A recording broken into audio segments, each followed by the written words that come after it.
আছো? সবাই স্বাস্থ্যবিধি মেনে তোমরা সেভাবেই বাসায় থাকছো এবং পড়াশোনা করছো। আজ তোমাদের সাথে আমার দ্বিতীয় ক্লাস।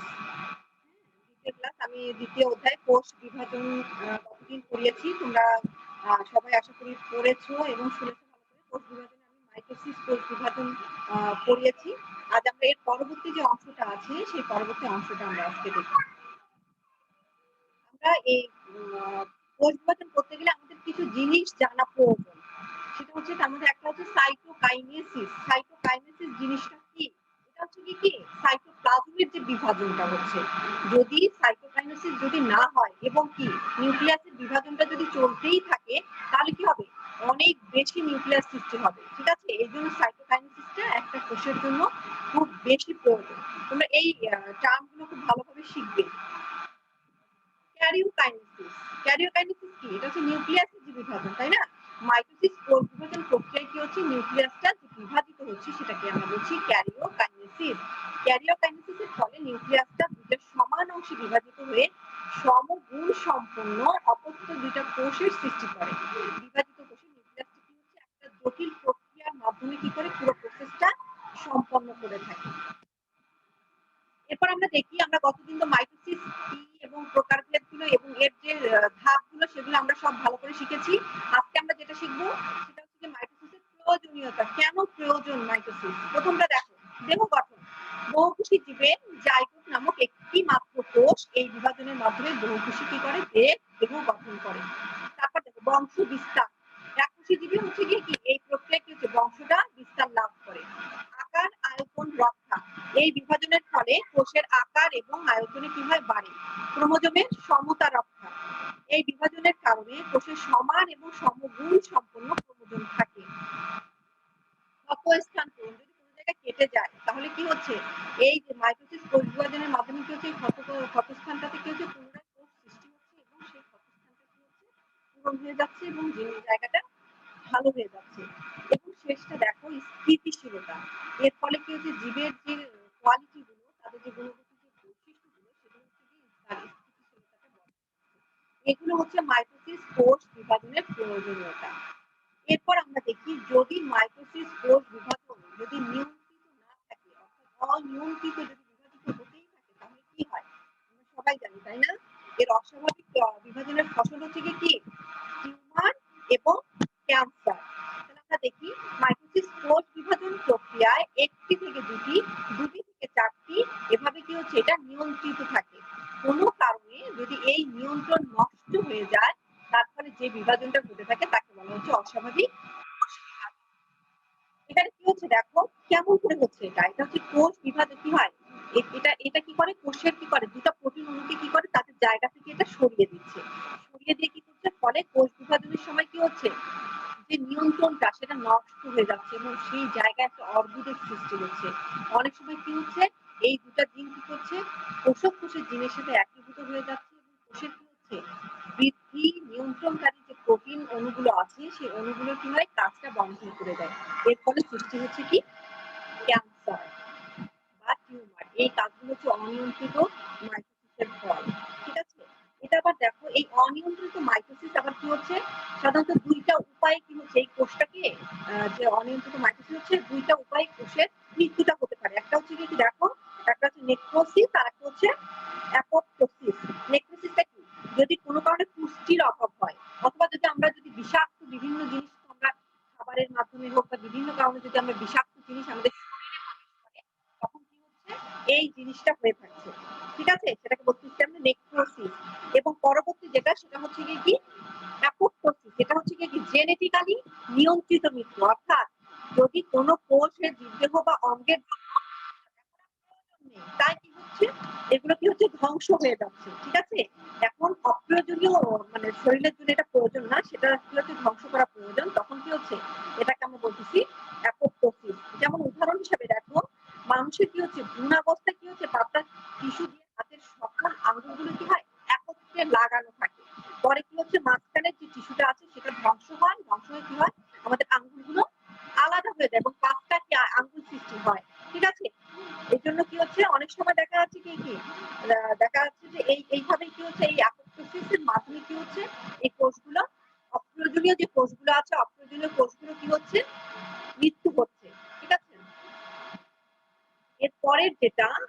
এতদিন তো মাইটোসিস কোষ বিভাজন সম্পর্কে আমরা ডিটেইলস জেনেছি। আজ আমরা যেটা শিখবো সেটা হচ্ছে মায়োসিস বা হ্রাসমূলক কোষ বিভাজন। অর্থাৎ যে বিভাজনে নিউক্লিয়াস পরপর ২ বার এবং ক্রোমোজোম কি হচ্ছে একবার বিভক্ত হচ্ছে, হ্যাঁ, হয়ে মাতৃকোষের ক্রোমোজোমের অর্ধেক সংখ্যক ক্রোমোজোম যুক্ত হয়ে ৪টা অপত্য কোষের সৃষ্টি করছে, তাকে মায়োসিস বলা হয়। উন্নত জীবের জনন মাতৃকোষে মায়োসিস হয়ে থাকে। একটা জিনিস মনে রাখবা, দেহকোষে অথবা হ্যাপ্লয়েড যদি কোনো কোষ থাকে সেখানে কি হচ্ছে মায়োসিস হচ্ছে না। তবে কি হয়, নিম্ন শ্রেণীর কিছু উদ্ভিদ আছে, হ্যাপ্লয়েড উদ্ভিদ, সেখানে কি হচ্ছে মায়োসিস হতে পারে। আমরা এই যে হ্রাসমূলক কোষ বিভাজন বা মায়োসিস, এটাকে আমরা ২টা ধাপে ভাগ করতে পারি। একটা হচ্ছে মায়োসিস ১, অপরটি হচ্ছে মায়োসিস ২। আচ্ছা, এই যে মায়োসিসটা, এটাকে কেন হ্রাসমূলক বিভাজন বলছে? এর কারণটা কি দেখো, আমরা কি জানি এখানে কি হচ্ছে নিউক্লিয়াস কয়বার বিভাজিত হচ্ছে ২ বার এবং ক্রোমোজোমের কয়বার বিভাজন হচ্ছে ১ বার। তাই কি হচ্ছে ক্রোমোজোমের সংখ্যা কি হচ্ছে হ্রাস পেয়ে কি হচ্ছে অর্ধেকে পরিণত হয়ে যাচ্ছে। এর বৈশিষ্ট্যটা দেখি মায়োসিসের। দেখো, ডিপ্লয়েড জীবে মায়োসিস সাধারণত জনন মাতৃকোষে হয়ে থাকে। এখানে যেটা শুনলাম আমরা, নিউক্লিয়াস ২ বার বিভাজিত হয় এবং ক্রোমোজোম কি হচ্ছে ১ বার বিভাজিত হয়। এর যে প্রথম যে ধাপটা মায়োসিস ১ এ, সেটা হচ্ছে প্রোফেজ ১ এ কি হচ্ছে এটা ৫টা উপপর্যায়ে বিভক্ত।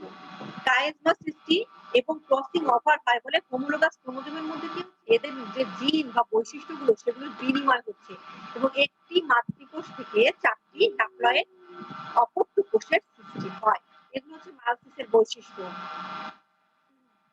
আচ্ছা, কোথায় হচ্ছে মায়োসিস কোষ বিভাজনের প্রয়োগ আমরা কোথায় দেখতে পাই? মায়োসিস কি হচ্ছে প্রধানত জীবের জনন কোষ বা গ্যামেট সৃষ্টির সময় হয়ে থাকে। সপুষ্পক উদ্ভিদের কি হচ্ছে দেখো, পরাগধানী বা ডিম্বকের মধ্যেও কি হচ্ছে মায়োসিসটা ঘটে।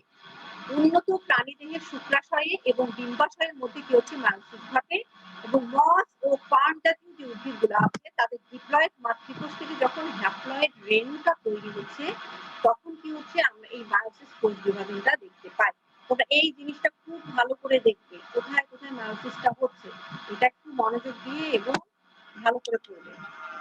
এখানে আমরা এই যে পুরা ধাপটা দেখাচ্ছি, ঠিক আছে? মায়োসিস কোষ বিভাজনের বিভিন্ন যে ধাপের ছবিগুলো, প্রোফেজ ১, প্রোফেজ ১ কে আমরা কি ৫টা উপপর্যায়ে ভাগ করতে পারি। তারপর মেটাফেজ ১, অ্যানাফেজ, টেলোফেজ, এই যে ধাপটা, তারপর এটাকে মায়োসিস ২ এর মধ্যে যে ধাপগুলো, সেই ধাপগুলো আমরা এখানে ছবির মধ্যে দেখিয়েছি। আচ্ছা, এখন আমরা দেখি এই ধাপগুলো কি কি। প্রথমেই বললাম যেটা, সেটা হচ্ছে কি মায়োসিস একটা কি হচ্ছে বা মাইটোটিক যে বিভাজনটা সেটাকে আমরা ৪টা ধাপে ভাগ করতে পারি। সেটা কি দেখো, এর মধ্যে কি হচ্ছে, এটা হচ্ছে প্রোফেজ ১, মেটাফেজ ১, অ্যানাফেজ ১ এবং টেলোফেজ ১। এই প্রোফেজ ১ একে আবার কি হচ্ছে, এটা বেশ দীর্ঘস্থায়ী এবং বেশ জটিল, অনেক কিছু হয় এখানে, ঠিক আছে? এটাকে আমরা কি করতে পারি ৫টা ভাগে বা ধাপে, উপধাপে আমরা ভাগ করতে পারি। প্রথমটা কি দেখো, লেপ্টোটিন, জাইগোটিন, প্যাকাইটিন, ডিপ্লোটিন এবং ডায়াকাইনেসিস। আমরা এর ডিটেইলস গুলো আমরা পরে দেখছি, সেটা দেখো। প্রথমে কি দেখো, লেপ্টোটিন। লেপ্টোটিনটা কি হচ্ছে দেখো, প্রথম যে প্রোফেজের যে প্রথম যে ধাপটা সেটা হচ্ছে কি লেপ্টোটিন। এখানে কি হচ্ছে দেখো, নিউক্লিয়াসের জলীয় অংশটা কি হচ্ছে এখানে কমে যাবে এবং কি হচ্ছে জালিকাগুলো বা জালগুলো খুলে খুলে কি হবে, সুতার মতো কিছু ক্রোমোজোমের মতো দেখা যাবে এবং ক্রোমোজোমগুলো কি হবে আস্তে আস্তে কি হবে, সরু হবে, লম্বা হবে এবং এর জোড়ায় জোড়ায় অবস্থান করবে। এই যে এরা জোড়ায় জোড়ায় থাকছে, এই জোড়ায় জোড়ায় থাকা অবস্থাটাকে আমরা বলছি সমসংস্থ ক্রোমোজোম, ঠিক আছে? ক্রোমোজোমে তারপর দেখো, সাধারণত নিউক্লিয়াসের ভেতর ইতস্তত ছড়িয়ে থাকে না, এরা সুন্দরভাবে সজ্জিত হয়ে থাকে, গুছানো অবস্থায় থাকে, হ্যাঁ? এই জন্য এদেরকে দেখতে অনেকটা কি বুকে বা ফুলের তোড়ার মতো দেখায়। এই জন্য এই ধরনের যে বিন্যাসটাকে বলা হচ্ছে, একটা বিশেষ নাম আছে, সেটা হচ্ছে পোলারাইজড বিন্যাস। তোমাদের কিন্তু এমসিকিউ হিসেবে কোশ্চেন আসতে পারে যে পোলারাইজড বিন্যাস আমরা কোথায় দেখতে পারি। তাহলে আমাদের কোশ্চেনের আনসারটা কি হবে, আমরা এটা কি পারি, কোথায়, মাইটোটিক বা মায়োসিস কোষ বিভাজনের প্রোফেজ ১ এর লেপ্টোটিন উপদশায় আমরা কি করতে পারি, এই জিনিসটা দেখতে পাই, ঠিক আছে? আর কি হচ্ছে দেখো, যতই সামনের দিকে এই ধাপটা এগোবে ততই হবে ক্রোমোজোমগুলো পেঁচায়ে বা যাবে এবং কি হবে, দেখা আছে ওরা কি করবে, মাঝখানে একটা সেন্ট্রিওল ইয়া করে আস্তে আস্তে এটা বিভক্ত হতে থাকবে। পরের ধাপটা দেখি, জাইগোটিন। জাইগোটিনের কি হচ্ছে, জাইগোট মানে কি জানো, জাইগোট মানে হচ্ছে গিয়ে, জাইগোট মানে হচ্ছে জোয়াল, আর টিন মানে হচ্ছে গিয়ে সুতা, ঠিক আছে? আমরা এখানে কি হচ্ছে, এরা কি করবে, জোড়ায় জোড়ায় অবস্থান করবে, সমস্ত যে ক্রোমোজোম গুলা কি হবে, এরা কি করবে, আকর্ষণ হবে এদের মধ্যে, এরা পাশাপাশি করবে, কি অবস্থান করবে এবং নিজেদের মধ্যে কি হবে, একটা জোড় বাঁধবে। ঠিক আছে, এই জোড় বাঁধা কি হচ্ছে, এই যে অবস্থাটা, জোড় বেঁধে বাঁধার যে অবস্থাটা, সেই অবস্থাটাকে আমরা বলতেছি বাইভ্যালেন্ট অবস্থা। ঠিক আছে, এই বাইভ্যালেন্ট অবস্থায় কি হবে, আহ নির্দিষ্ট একটা অংশ থেকে এটা কি হবে, শুরু হয়ে সমস্ত অংশে আস্তে আস্তে কি হবে, এই জিনিসটা ছড়িয়ে যাবে। আচ্ছা, তাহলে আমরা এখানেও একটা জিনিস পেলাম, সেটা হচ্ছে গিয়ে কি, বাইভ্যালেন্ট কোথায় সৃষ্টি হয়, কোথায় হয়, জাইগোটিন অবস্থায়। এবং এখানে কি হচ্ছে, এই যে হোমোলোগাস ক্রোমোজোম গুলো, এরা কি করতেছে, জোড় বেঁধে যে থাকছে, এটার একটা বিশেষ নাম আছে, সেটাকে বলা হয় সাইন্যাপসিস বা সিন্যাপসিস। ঠিক আছে, সিন্যাপসিস এবং বাইভ্যালেন্ট, তাহলে আমরা কোথায় পাচ্ছি, জাইগোটিন পর্যায়ে গিয়ে পাচ্ছি। এবং এই পর্যায়েও আমরা কি করবো, নিউক্লিয়াস এবং নিউক্লিয়ার এনভেলপটাকে আমরা কখনো পর্যন্ত দেখতে পাবো। থার্ড যেটা উপপর্যায়, সেটা হচ্ছে প্যাকাইটিন। এটা হচ্ছে গিয়ে প্রকৃতির একটা গুরুত্বপূর্ণ একটা ধাপ। ঠিক আছে, এই ধাপে একটা বিশেষ জিনিস হয়ে থাকে, সেটাকে কি বলি আমরা, ক্রসিং ওভার, তাই না? ক্রসিং ওভারের মাধ্যমে কি হচ্ছে, বৈশিষ্ট্যের বিনিময় হচ্ছে। ঠিক আছে, এটা কি হচ্ছে, দেখো ক্রোমোজোম গুলো কি হয়, জোড় বাঁধা কি হয়, এখানে সম্পূর্ণ হয়ে যাবে। ক্রোমোজোম গুলো কি হচ্ছে, দীর্ঘ অক্ষ বরাবর সংকুচিত হবে, ফলে কি হচ্ছে, দেখতে এগুলোকে অনেকটা মোটা দেখাবে। এবং কি হচ্ছে, এখানে প্রতিটি ক্রোমোজোমে দুটো অপত্য, এটা ভেঙে গিয়ে দুটো অপত্য ক্রোমাটিড দেখা যাবে। ঠিক আছে, ক্রোমাটিড দেখার ফলে কি হচ্ছে, প্রত্যেকটা যে বাইভ্যালেন্ট আছে, বাইভ্যালেন্টে কয়টা করে পাওয়া যাবে, 4টা করে আমরা ক্রোমোজোম পাবো। এই জন্য এইটাকে বলা হচ্ছে টেট্রা। এই দেখো, প্রকৃতির প্যাকাইটিন দশা হচ্ছে সবচাইতে দীর্ঘস্থায়ী। ঠিক আছে, এটা হতে পারে কি কয়েক দিন পর্যন্ত হতে পারে, কয়েক সপ্তাহ, এমনকি কয়েক বছর পর্যন্ত এটা হতে পারে। তারপর দেখো নিউক্লিয়াসটি কি হচ্ছে, এই নিউক্লিয়াসটি এই অবস্থায় একটি নির্দিষ্ট ক্রোমোজোমের সাথে যুক্ত থাকে। আমরা একটু ডিটেইলস আমরা একটু দেখি যদি, এই যে যেটা বললাম ক্রসিং ওভার, ক্রসিং ওভারটা কি হচ্ছে, দেখো এই যে ক্রোমোজোম গুলো দেখো কোথায় হচ্ছে, এই যে একই রকম যেগুলো, সেগুলোকে আমরা কি বলছি, সিস্টার, এবং যেগুলো আলাদা সেটাকে বলছে মাতা এবং পিতা থেকে যেটা আসছে আলাদা, সেটাকে বলছি আমরা নন সিস্টার ক্রোমাটিড। এবং এই যে নন সিস্টার ক্রোমাটিডের মধ্যে দেখো অংশের বিনিময় হচ্ছে। এই যে দেখো, মাতা থেকে যে অংশটা আসছে সেটা পিতার মধ্যে গিয়ে যাচ্ছে, এবং পিতা থেকে আগত যে এটা, সেটাকে বলতেছি মাতার কাছে যাচ্ছে। এই যে exchange of DNA between non sister chromatids. এর কি হচ্ছে দেখি, হোমোলোগাস ক্রোমোজোমের দুটি নন সিস্টার ক্রোমাটিডের মধ্যে অংশের বিনিময়, তাকে বলা হচ্ছে ক্রসিং ওভার। ক্রসিং ওভারের ফলে দুটি হোমোলোগাস ক্রোমোজোমের নন সিস্টার ক্রোমাটিডের মধ্যে অংশ বিনিময়ের মাধ্যমে বৈশিষ্ট্য নিয়ন্ত্রণকারী যে জিন আছে, জিনেরও কি হচ্ছে, ওদের মধ্যে যেহেতু বিনিময় হচ্ছে, তাহলে কি তাদের যে বৈশিষ্ট্যগুলো আছে সেগুলোরও বিনিময় হবে। এই জিনের আদান প্রদানের মাধ্যমে ক্রোমোজোমের বৈশিষ্ট্য কি হচ্ছে, পরিবর্তন আসছে। প্রক্রিয়াটি সম্পন্ন হলে পরবর্তী সময়ে কোষ বিভাজনের শেষে উৎপন্ন যে অপত্য 4টা কোষেও কি হচ্ছে, জিনের বিন্যাসের মধ্যে পরিবর্তন ঘটছে। এর ফলে কি হচ্ছে, দেখো যৌন জননে সৃষ্ট জীবকোষের ক্রোমোজোমেও কি হচ্ছে, দেখা যাচ্ছে যে অনেকটা পরিবর্তন সৃষ্টি হচ্ছে। তাতে কি প্যাকাইটিনের উপপর্যায়ের মধ্যে এই যে ক্রসিং ওভার, এই জিনিসটা আমরা ওখানে দেখতে পাচ্ছি। এরপরের যে ধাপটা, সেটাকে বলা হচ্ছে ডিপ্লোটিন। ডিপ্লোটিনে কি হচ্ছে কি, দেখো বাইভ্যালেন্টে এই মুহূর্তে টেট্রাডে পরিণত হচ্ছে। সেই মুহূর্ত কি হচ্ছে, সমস্ত ক্রোমোজোমের মধ্যকার আকর্ষণ, এখানে কি হচ্ছে, এতক্ষণ তো আকর্ষণ ছিল, সৃষ্টি হবে এদের মধ্যে। ঠিক আছে, বিকর্ষণের ফলে কি হচ্ছে, সিস্টার ক্রোমাটিডে কি হবে, দেখো সিস্টার এদের মধ্যে দ্রুত কি হচ্ছে, বিকর্ষণের ফলে সিস্টার ক্রোমাটিডের মধ্যে কি হচ্ছে, বর্তমান ক্রোমোজোম গুলো কি হবে, দুই দিকে সরে যেতে থাকবে, এবং পরস্পর থেকে দূরে সরে যাওয়ার ফলে বিকর্ষণে এমন ভাবে এরা যাবে যে একাধিক জায়গায় হবে কি, এটা ভেঙে যাবে। একটি ক্রোমাটিডের ভগ্নাংশ কি হবে, অপর ক্রোমোজোমের একই অংশে গিয়ে কি হবে, যুক্ত হবে।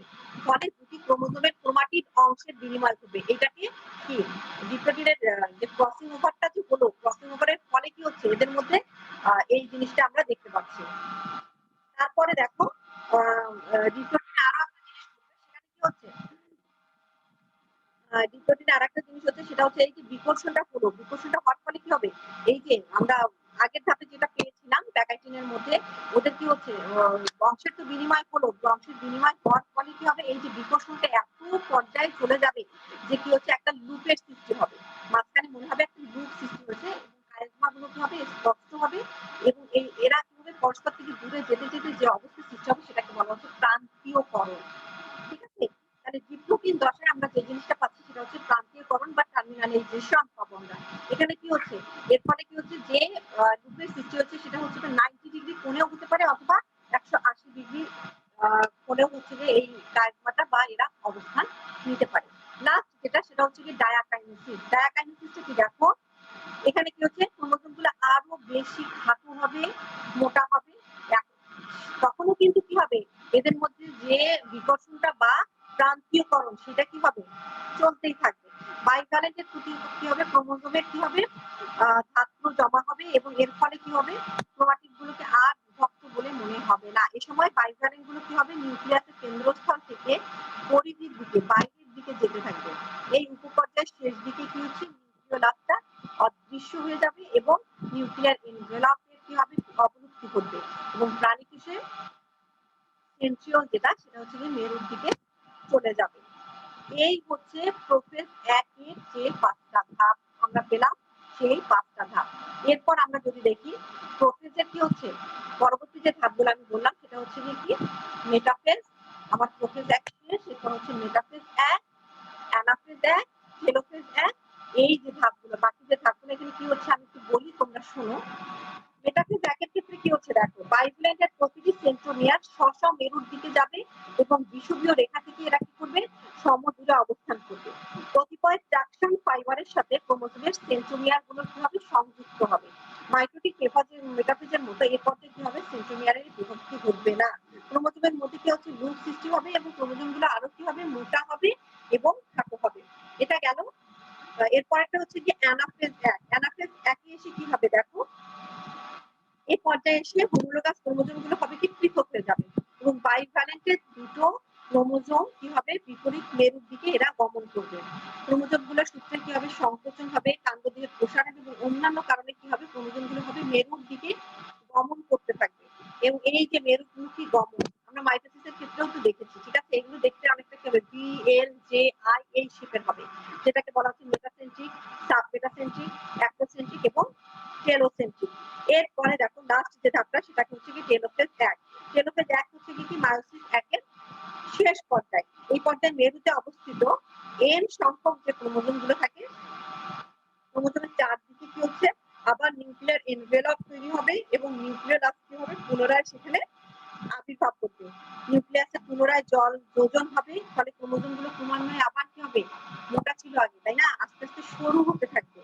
ফলে কি হচ্ছে, এর রঞ্জন ধারণ ক্ষমতা হ্রাস পাবে।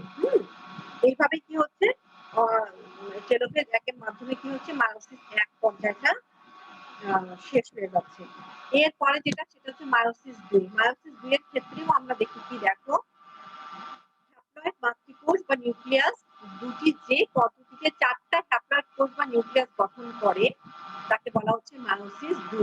এই বিভাজনকে 4টি পর্যায়ে ভাগ করা যায়, প্রোফেজ 2, মেটাফেজ 2, অ্যানাফেজ 2 এবং টেলোফেজ 2। আমরা এরপর দেখি মায়োসিসের গুরুত্বটা কি, আমাদের কেন মায়োসিস কোষ বিভাজন প্রয়োজন, তাই না? আমাদের কি জন্য দেখো, প্রজাতির ক্রোমোজোম সংখ্যা কি হচ্ছে, ধ্রুবক রাখা, একই রকম থাকবে। ঠিক আছে, জীবের মধ্যে কি হচ্ছে, এই যে ক্রসিং ওভারটা হচ্ছে, ক্রসিং ওভারের ফলে কি হচ্ছে, এদের মধ্যে বিভিন্ন রকম প্রকরণ সৃষ্টি এবং ভ্যারিয়েশন আসবে, বৈশিষ্ট্যের মধ্যে অনেক পরিবর্তন আসবে। গ্যামেট উৎপাদন, ঠিক আছে, এই গ্যামেট গুলো উৎপাদন কি মায়োসিস ছাড়া সম্ভব না। এবং অভিব্যক্তিতে সহায়তা, এদের মধ্যে কি হচ্ছে, বিভিন্ন রকম অভিব্যক্তিগত বৈশিষ্ট্য দেখা যাবে। এই হচ্ছে গিয়ে মায়োসিসের গুরুত্ব। ঠিক আছে, তোমাদের এই পর্যন্ত যা যা পড়ালাম, গতদিন তো মাইটোসিস কোষ বিভাজনটা পড়িয়েছি, আজকে যেটা পড়ালাম মায়োসিস কোষ বিভাজন, তারপর হচ্ছে সাইটোকাইনেসিস, ক্যারিওকাইনেসিস, এর যে ধাপগুলো এগুলো তোমরা খুব ভালো করে শিখবে। এবং তোমাদের জন্য যেটা আমি আবারও বলছি, তোমরা নিশ্চয়ই আশা করি, আমি গতদিন বলেছিলাম তোমরা মাইটোসিস কোষ বিভাজনের যে ধাপগুলো আছে সেই ছবিগুলো কি সুন্দর করে তোমরা A4 সাইজের যে পেজগুলো আছে সেগুলোতে কি করবা, সুন্দর করে ছবিগুলো এঁকে রাখবা, নাম রোল দিয়ে সুন্দর করে এঁকে রেখে দিবা। কলেজ খোলা মাত্রই আমি তোমাদের কাছ থেকে কিন্তু এটা নিব। আজ যেটা করবা সেটা হচ্ছে গিয়ে প্রোফেজের যে 5টা ধাপ আছে, লেপ্টোটিন, জাইলোটিন, প্যাকাইটিন, ডিপ্লোটিন এবং ডায়াকাইনেসিস, এই যে ধাপের যে ছবিগুলো বইয়ে খুব সুন্দর করে দেওয়া আছে, এই 5টা ধাপের ছবি, ঠিক আছে, এবং এবং এর সাথে হচ্ছে গিয়ে কি যে বাকি যে ধাপগুলো আছে মেটাফেজ ১, টেলোফেজ ১, ঠিক আছে? অ্যানাফেজ ১ এই যে ছবিগুলো খুব সুন্দর করে তোমরা এঁকে রেখে দিবে, হ্যাঁ? এবং বাসায় কি করবে এগুলো বারবার আসবে, প্র্যাকটিস করবে, চর্চা করবে, হ্যাঁ? আশা করি আমরা যদি ১ম থেকেই যদি আমরা একটু মনোযোগ দিয়ে যদি পড়াশোনাটা করি, রেগুলার যদি আমরা ক্লাসের পড়াটা ক্লাসেই যদি আমরা ক্লাসের পরে যদি আমরা শেষ করে ফেলি, তাহলে আশা করি তোমাদের জন্য জিনিসটা খুব ভালো হবে। তোমরা খুব দ্রুত সেটাকে আয়ত্ত করতে পারবে, হ্যাঁ? এবং যদি কারো কোনো জিনিস যদি বুঝতে সমস্যা মনে হয় যে বুঝতে পারছি না, তোমরা সেটা লিখে রাখবে। আমরা যখনই কলেজ খুলবে ইনশাআল্লাহ, তখন আমরা কি করবো এই জিনিসগুলো নিয়ে আমরা সরাসরি আলোচনা করব। সে পর্যন্ত তোমরা সুস্থ থাকো, ভালো থাকো এবং আশা করি তোমরা সবাইকে যেহেতু এই যে এই মহামারী চলছে কোভিড-19 এর জন্য কি তোমরা নিজেদেরকে কি নিজেরাই রক্ষা করে চলবে, নিয়ম নীতি মেনে চলবে, ঠিক আছে? বাসা থেকে প্রয়োজন ছাড়া খুব প্রয়োজন ছাড়া বাসা থেকে বের হবে না, হুম? সবাই ভালো থাকো, পরিবারকে নিয়ে সুস্থ থাকো, সুন্দরভাবে